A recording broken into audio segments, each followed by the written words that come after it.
Hello বন্ধুরা, আজ একটা নতুন রেসিপি নিয়ে চলে এসেছি। এই দেখো, এটা হচ্ছে বড় শশা দিয়ে আজকে বানাবো শুক্তো।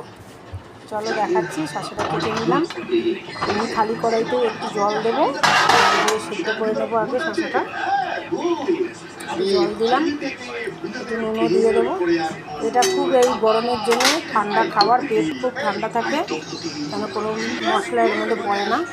একটু আদা আর একটু রাঁধুনি বাটা এইটুকুই দেবো। একদম মিহি করে বেটে নিলাম, বেটে বাটিতে তুলে এই যে এখন দিয়ে দেবো এর মধ্যে।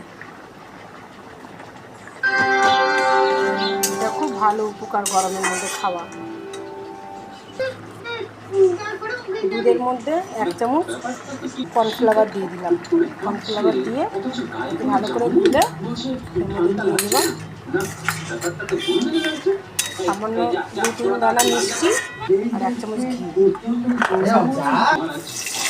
একটু তেজপাতা, একটু রাঁধুনি দিয়ে দেবো, হাতে ডলে একটু রাঁধুনি দিয়ে দেবো।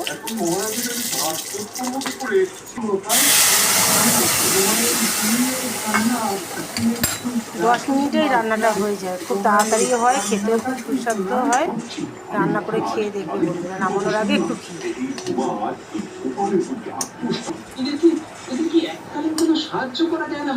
টাটা বন্ধুরা, আমার ভিডিও দেখতে গেলে